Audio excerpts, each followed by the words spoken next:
할렐루야, 오늘도 말씀을 사모하는 마음으로 나아가는 우리 모두에게 귀한 깨달음과 은혜가 있기를 원합니다.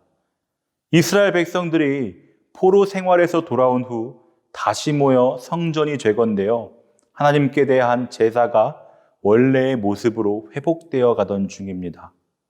그런데 비록 그들이 재건의 단계에 있었다고 할지라도 아직은 미약한 상태였기 때문에 그들은 주위의 원수들에 의하여 약화되어 갔고 성전에 본래 가지고 있던 내적인 장엄은 사라졌습니다.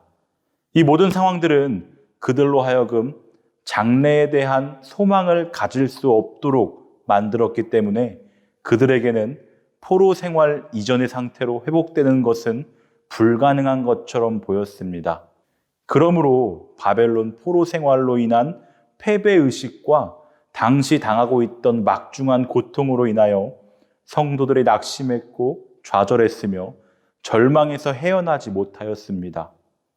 이러한 상황에서 시편 기자는 그들에게 그들이 잃었던 것을 다시 찾을 뿐 아니라 그들이 지금까지 경험해보지 못했던 무한한 영광을 소유할 수 있다는 소망을 주기 위해 시를 써내려갔습니다.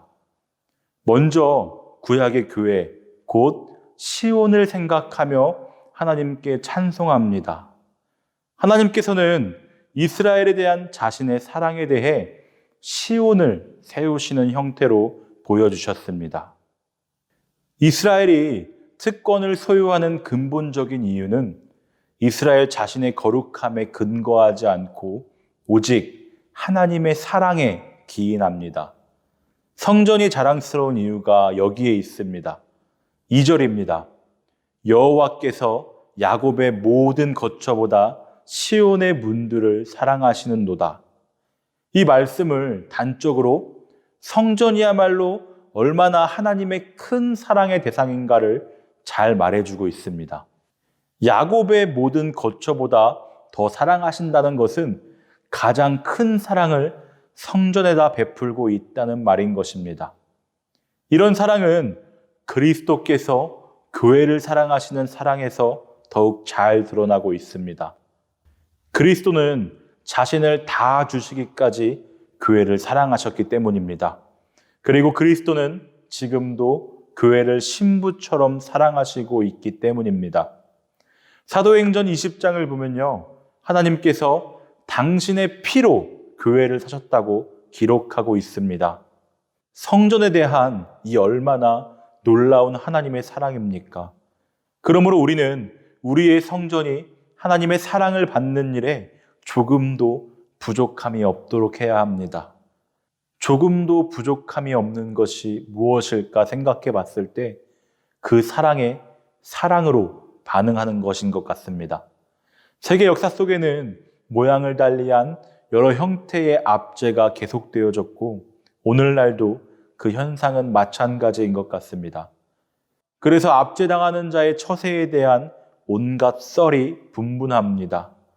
맞서 싸우는 것이 정당하다고 말하는 부류가 있는 반면에 폭력을 폭력으로 대항하는 것이 옳지 못하다고 말하는 부류들도 있습니다.